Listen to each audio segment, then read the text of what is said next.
Ayo, the village messenger, is the right-hand man of King Pirchen of Shamsin. Ayo is the beloved of the king. Due to his passion for his job, he became the beloved of the people also. He grew from being a palace messenger to being the most trusted and reliable ally to the king.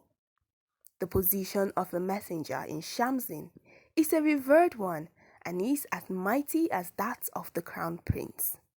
The messenger is not allowed to live outside the palace, travel outside the kingdom without guards, or marry outside royalty.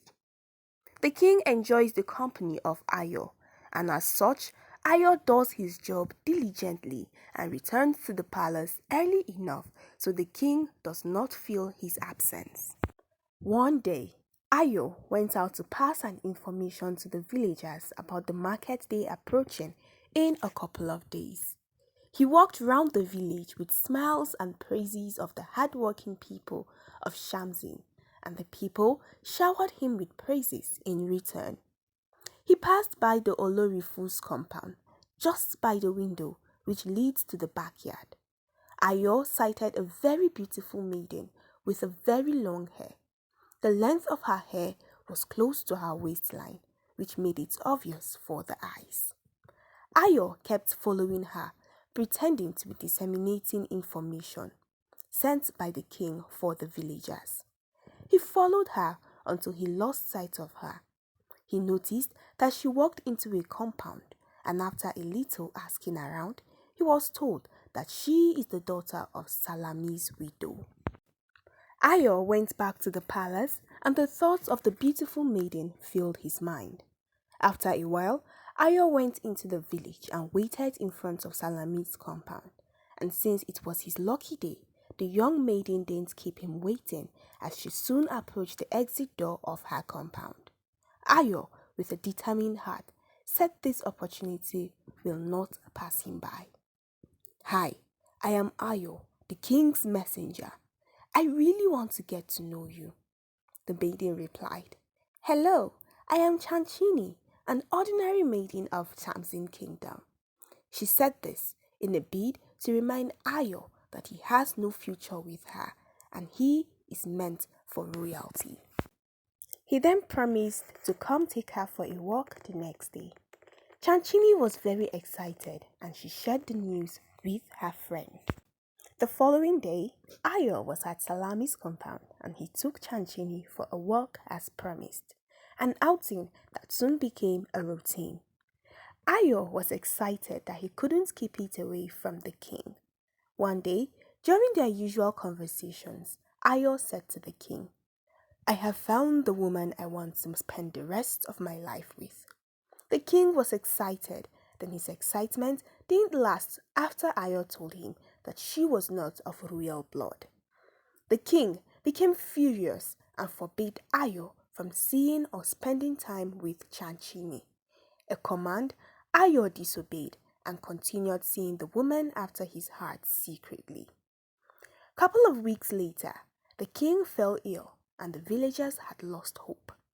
They began to plan for a new king because the king was not getting any better. Ayo was devastated but promised never to lose hope. He told Chanchini and she insisted on seeing the king. Ayo tried dissuading her, but she was adamant. So he took her to the king. He waited outside while Chanchini attended to the king. The king reminded her that she can never change a decree that has been laid long before her birth. She can never marry Ayo. In the midst of all this, Chanchini had a different reason for visiting the king.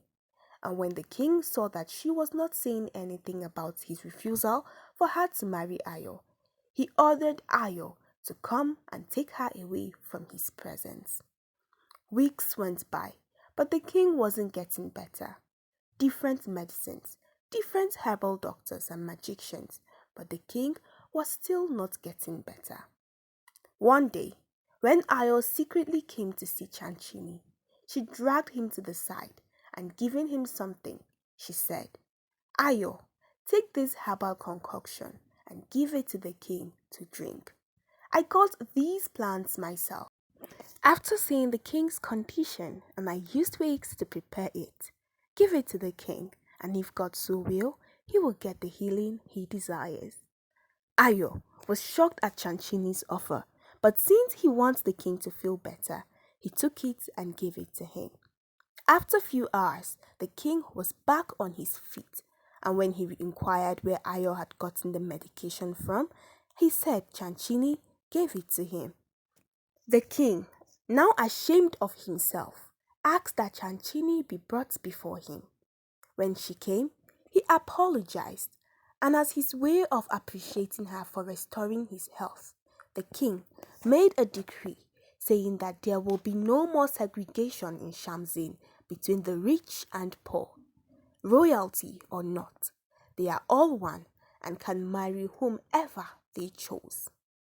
Chanchini showed that your knowledge and intelligence is not tied to a social class, and as such, she has opened doors for many other great things. The people of Shamsin were happy and proud of their king. They hailed Chanchini and Ayo, thanking them for allowing their love create a change for good in the kingdom. A feast was organized to celebrate the new decree, and since the king had given his blessings, Ayo married Chanchini in a grand feast in the palace, and everyone dined and made merry. Love always makes an impact.